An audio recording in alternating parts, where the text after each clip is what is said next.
예, 여러분 안녕하십니까. 이제 이번 시간부터 사회복지법에 이루어지는 분야, 각 현장과 어떻게 연결되는지 의미들을 알아보는 시간을 갖도록 하겠습니다.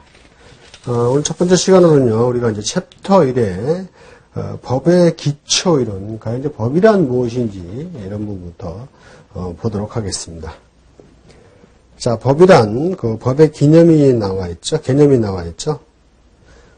이제 법을 뭐라 이렇게 한마디로 정의 내리기는 어렵다고 보고 있고, 근데 일반적으로 우리가 법을 보면, 첫 번째가 이제 질서유지죠.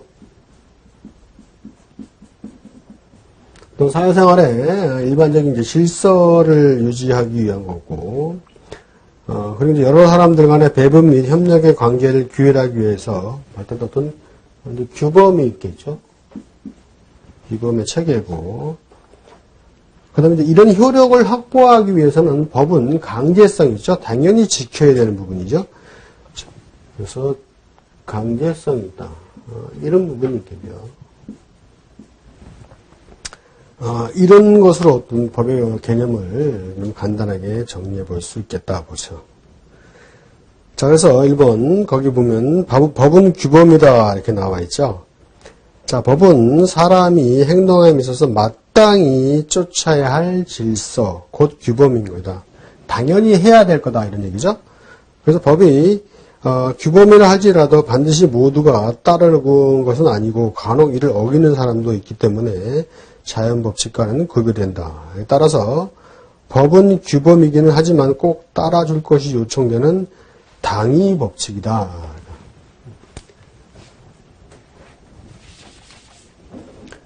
법은 규범이자 뭐가 필요하다? 당위성이죠. 꼭 이행을 해야 되는 거죠. 그리고 이제 법은 사회규범이다. 그래서 사람은 반드시 집단 생활을 영위하기야 집단 생활을 영위하기 마련인 바 이를 가능케 하기 위해서는 사회 질서가 있어야 되겠죠. 그래서 사회 질서를 유지하기 위해서는 일정한 규범, 법이 필요하죠. 그래서 법은 또 사회 규범이다. 이렇게 보는 거고. 다음에 이제 법은 행위 규범이다. 그죠? 법은 사람의 마음속에 있는 의사를 규율하는 것이 아니고 내부 의사를 행동으로 표현한 행위를 규율하는 것이다. 그죠?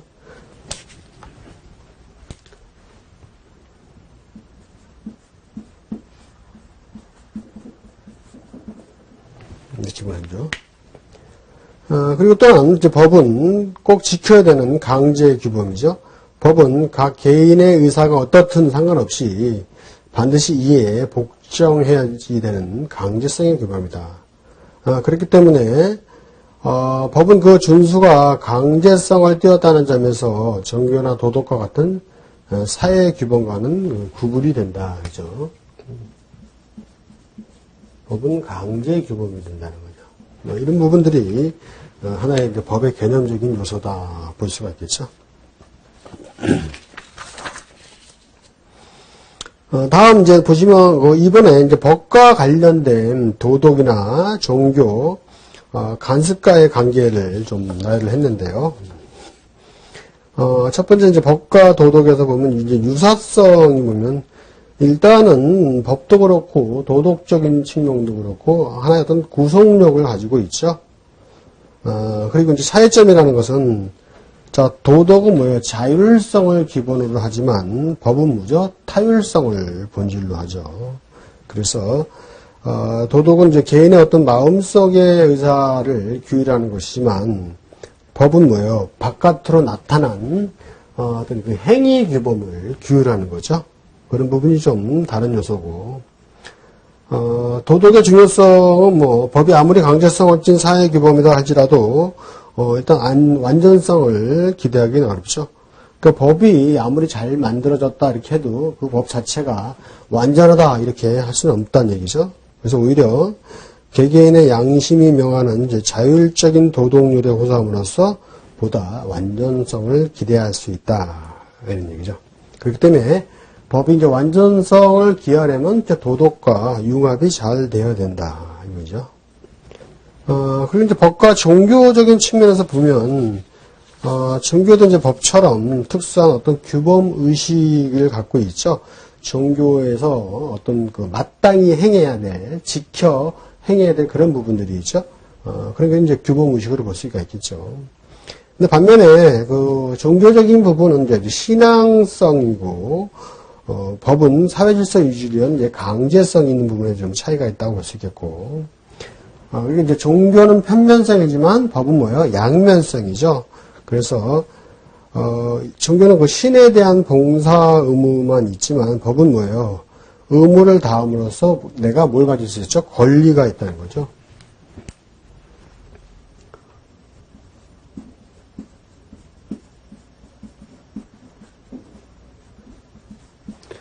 법의 양면성이다 하면 의무와 이 권리를 갖고 있는 거죠. 의무를 지키지 않으면 권리가 없어지겠죠. 대신 내 의무를 지키면 내가 다른 권리를 갖게끔 되겠죠. 이런 양면성적인 측면이 있다.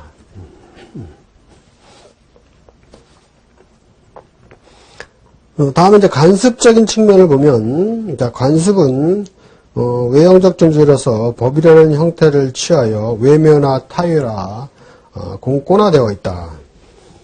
그래서 관습은 한편으로는 내면적 존재로서 도덕 및 종교의 형태를 취해서 내면화, 자율화, 개인화되어 왔다. 그래서 그럴 때는 이제 법과 관습의 차이점은 관습은 비조직적 사회의 세간의 규범이지만 법은 가장 공고한 조직적 사회인 국가의 규범이다. 그죠?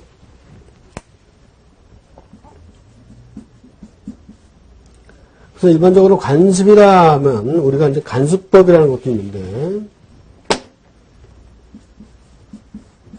이것은 그 성문화되지 않는, 문서화되지 않는 이제 불문법에 보죠. 그래서 이 관습은 비조직적 사회의 어떤 세간의 규범이기 때문에 법과 좀 다른 점이 있고, 관습을 위반할 때는 사회로부터 비난을 받는 데 그치지만 법은 국가의 권력에 의한 조직적 강제가 예정된다. 그렇죠? 일반적인 시행해온 관습적인 측면에 대해서 비난적인 요소만 존재를 하지만 법을 어기게 되면 이 의무와 권리가 없어지죠. 의무를 지키지 않게 되면 자체의 권리가 없어지게 되는 조직적인 강제가 예상되죠. 그래서 법과 관습과의 관계는 법의 연원의 하나에 속하는 관습법은 관습이 법규범으로 된 것이다.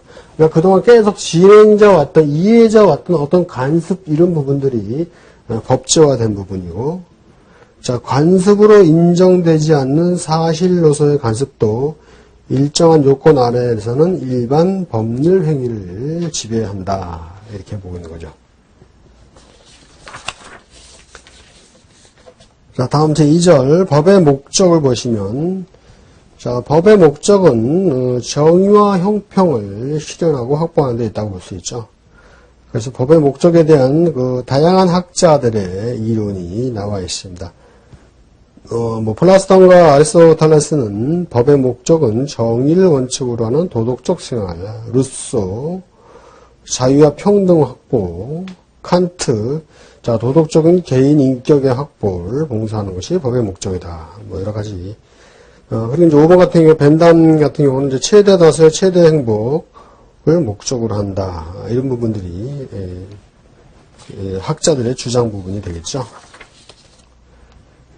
그 다음, 법의 연원으로 가겠습니다.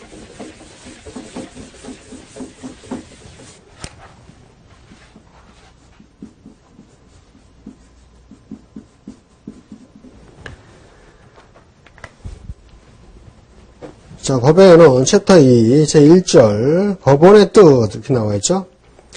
무엇이 법인가를 정하는 경우 그 근거를 법의 연원, 즉, 법원이라고 한다. 그래서, 법에 타당한 근거로서 신의의사, 이성, 국가 등을 뜻하고, 국민주권주의 하에서는 국민의 의사가 법원이 된다.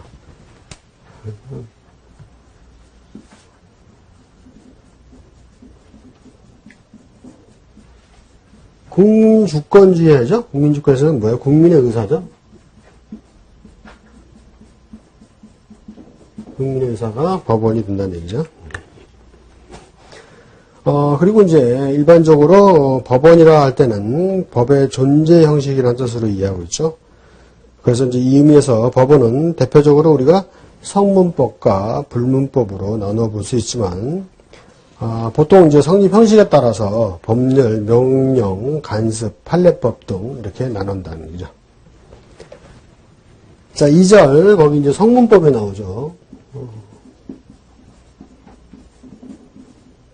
자, 성문법이다 하면 뭐예요? 어떤 법이 체계가 문서화돼서 나타났다 이렇게 된 거죠. 자, 성문법은 성문법의 뜻을 보시면요. 성문법은 문자로 표현되고 문서의 형식을 갖추어 제정 공포된 법규범이다. 그렇죠?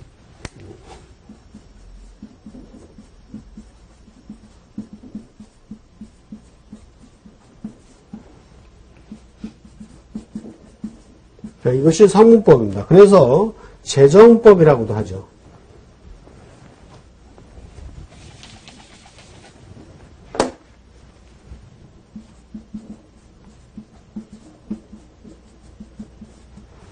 문서화돼서 제정 공포한 것이고.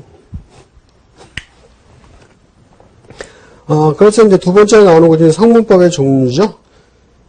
자, 성문헌법 첫 번째가 국가의 조직 및 통치 기구에 관한 국가기본법, 즉 헌법이 그 나라의 다른 성문법과 구별되는 특수한 성문법의 형식을 취하고 있는 것을 말한다. 그래서 첫 번째 나오는 것이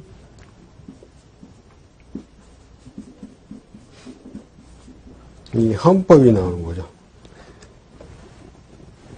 그래서 이 헌법은 하나의 근본 규범이 되겠죠. 그래서 가장 강력한 효력이 있죠.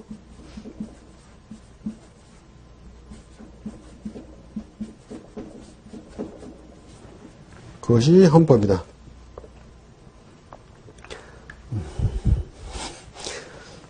그래서 예를 들어서 이제 성문헌법 같은 경우 사회복지법과 연관시켜 보면은 우리나라의 사회복지법에서 이제 생존권이라는 게 있죠. 근데 한마디로 복지권인데, 이 생존권, 복지권과 관련된 헌법이 우리나라가 보면, 헌법 제 31조부터 해서, 제 36조 사이에, 이 생존권과 관련된 내용들이 들어가 있습니다. 그렇기 때문에, 다른 거는 뭐 차지하고 해도 이 31조에서 36조 안에 나와 있는 기본적인 사항들에 대해서는 꼭 알고 넘어가셔야 됩니다. 그리고 이제 독일 같은 경우는 이제 1919년에 나왔던 이제 바이마르 헌법이라는 것이 이제 복지권과 연관되는 법이죠. 그리고 이제 두 번째는 이제 헌법 다음에 나오는 것이 법률이죠. 자, 이렇게 해석해 봐야죠.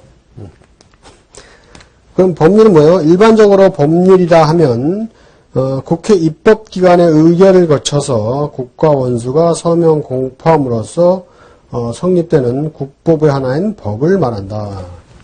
자, 그럼 이 법률이 성립되기 위해서는 뭐가 있어야 돼요?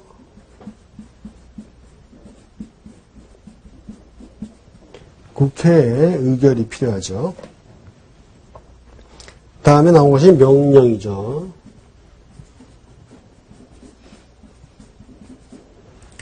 자, 이 명령 뭐예요? 법률 다음 가는 성문법으로 국회 의결을 거치지 않고 행정부가 제정 공포한 법령이다. 자, 이것은 국회 의결이 없죠. 국회 의결을 거치지 않고 제정 공포. 이것이 이제 명령이 되는 거죠. 그래서 뭐 대통령령, 위임령, 뭐 국무총리령, 뭐 긴급재정명령 이런 것들 나와요. 이제 많이 우리가 접하죠. 다음에 이제 나오신 자치법규가 나오죠.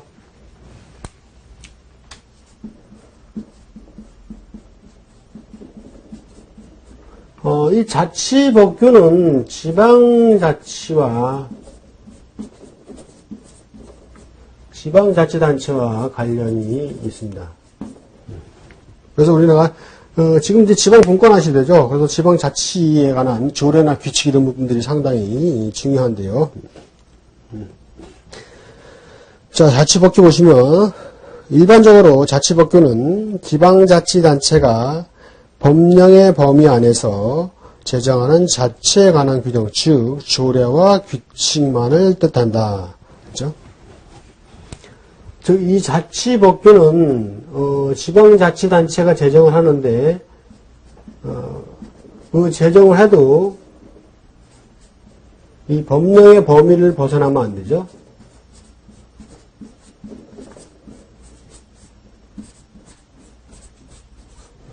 왜 그렇죠?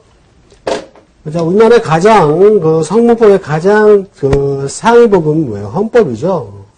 이 헌법 법률 명령에 따라서 예하법이 되기 때문에 가장 강력한 근본 기본은 헌법을 관련된 부분을 범위를 벗어나면 안 되겠죠.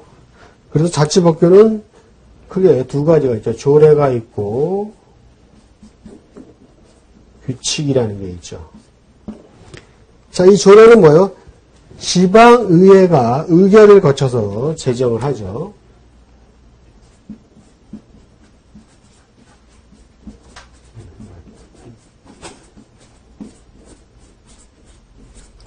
그건 지방의회 의원이 있죠. 그 지방의회 회의를 통해서 의결을 거쳐서 제정을 하면은 그게 조례가 되고, 규칙은 뭐예요? 지방자치단체 중에서 주자체라고 그러죠. 지자체장이 규정하는 거죠. 그것이 이제 규칙이 되는 거죠.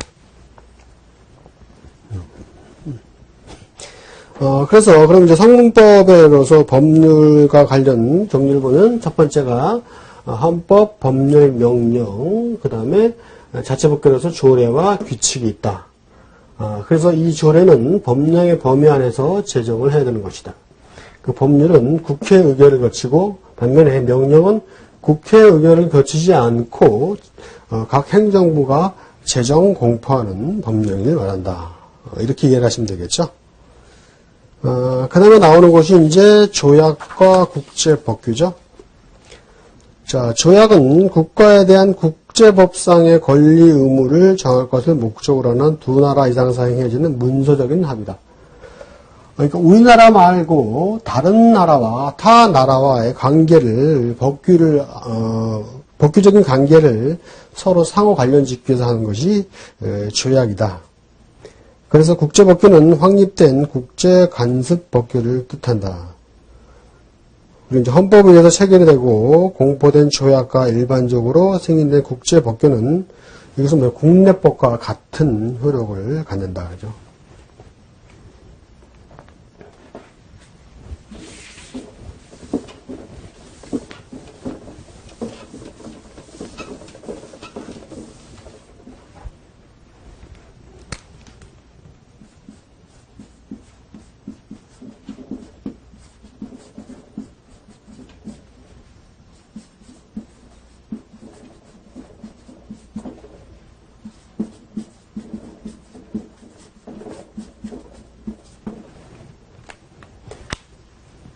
자, 그래서 조약은 이제 문서적인 합의로 국내법과 같은 효력을 갖고요. 그 다음에 이제 일반적으로 조약은 이제 넓은 뜻으로 말할 때 이제 협약, 협정, 규약, 현장, 규정, 여러 가지 많은 내용이 있죠. 그 다음에 이때 이제 3번 보시면 법의 순위가 나오죠. 헌법, 법률, 명령, 자치법규에서 조례, 규칙 이런 식으로 나와 있고, 그다음 하위법은 상위법에 저촉돼서는 안 되고 하위법으로서 상위법을 개정 또는 폐지시킬 수 없다. 이것이 뭐예요? 가장 강력한 헌법인 우리나라는 헌법이 있고 그다음에 밑에 법률이 있죠. 예를 들어서 방금 말씀드렸듯이 자치법규를 만드는데 이 조례를 만들 때 위의 법규는 명령이나 법률, 헌법과 관련된 부분에 범위 안에 있어야지 그것을 벗어나는 법을 만들어서는 안 된다는 얘기죠. 상위법 우선이기 때문에요. 자, 이것이 이제 성문법이고, 다음에 나오는 것이 이제 불문법이죠.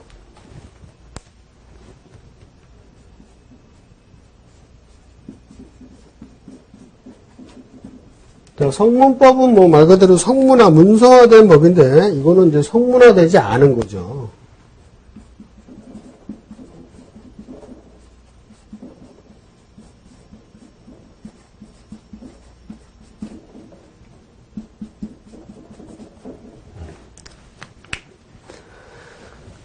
자, 불문법의 뜻, 특별히 성문화되지는 않았으나 법으로서의 성격이 인정되어 있는 법이다. 즉, 문자로 표현되고 권력자에 의해서 일정한 절차에 따라서 제정된 법 이외에 모든 법을 불문법 또는 비제정법이라 한다. 그럼 이제 거기 이제 불문법의 종류가 나오죠. 불문법에는 관습법과 판례법이 가장 중요하며 조리까지 여기에 포함시키는 경우도 있다. 첫 번째가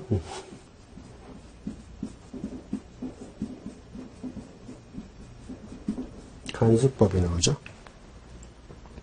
자, 그럼 관습법이 뭐냐면 사회의 관행에 의해서 발생된 사회생활의 규범이 어떤 불문의 원형대로 사회력 또는 국가력에 의해서 법적 규범으로 승인되어 간행되는 것을 관습법이라 한다. 일반적으로 성문법이 발달하기 전에는 대개 모든 게 이제 관습법으로 존재를 했겠죠. 그래서, 그리고 이제 관습이라고 모두가 이제 법적 효력이 있는 것은 아니고요. 관습 중에서 법적 확신이 수반된 것만이 법으로서의 관습, 즉 관습법이 된다는 얘기죠. 그래서 이 법적 확신이 수반되지 않은 관습은 사실로서의 관습이다. 이렇게 얘기를 하는 거죠. 그래서 우리나라는 이제 관습법이 단지 어떤 하나의 보충적인 효력만 인정되고 있는 거죠. 그러니까 성문법상에서 어떤 법률적인 내용을 찾았을 때 그 부분을 얻게 된다면, 불문법적으로서 관습법적인 부분을 하나의 보충적인 법으로서 참조를 한다, 이런 얘기죠. 특히 이제 관습법은 이 법적 확신이 수반되죠.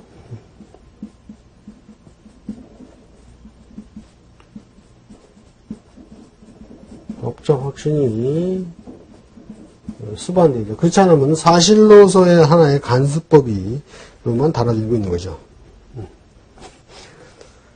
그래서 이제 민법 제1조에서 보시면 민사에 관하여 법률의 규정이 없으면 관습법에 의하고 관습법이 없으면 조리에 의한다, 이렇게 규정되어 있죠.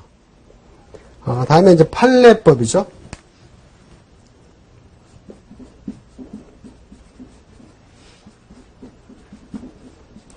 판례법은 일반적으로 선례 기소의 원칙을 따르죠. 그 전에 어떤 판례가 있었을 때 그 판례를 따른다는 얘기죠. 기속이죠. 기소가 아니라. 자, 판례를 법원으로 인정하는 경우는 판례 형태로 존재하는 법을 판례법이라 한다. 그래서 영국이나 이제 미국에서는 이 판례가 가장 중요한 법원이고 판례법의 나라라고 불려지고 있죠. 근데 성문법을 중심으로 하는 우리나라에서는 판례가 법원이 될 수 있는가 이런 것은 이제 논쟁의 대상이 되고 있고요. 우리나라에서 이제 제도상으로는 판례가 구속력이 보장되어 있지 않지만 실제로는 구속력이 강하게 작용하고 있다고 볼 수가 있습니다. 그리고 판례가 거듭 쌓이게 되면 관습법으로서 법원의 지위를 차지한다, 이렇게 보고 있고요. 다음에 이제 조리죠. 이 조리는 한마디로 신의칙이죠. 신의칙 원칙이죠. 그래서 사물의 본질적인 법칙, 즉 도리를 이제 조리라고 하고, 사회 통념이나 이제 선량한 풍속, 사회 질서, 신의성실의 원칙 등이 있죠. 그래서 이제 민법 제1조에 보면 민사에 관해서 관습법이 없으면 조리에 의한다, 이렇게 규정해서 조리법에, 그러니까 조리는 이제 법의 흠결이 있을 때, 즉 관습법 등이 없을 때 재판의 기준이 되고 성문법을 해석할 때 그 기준이 된다. 이런 부분에 대해서 내용을 알고 있으시면 되겠습니다. 자, 이번 시간은 여기서 마치겠습니다. 수고했습니다.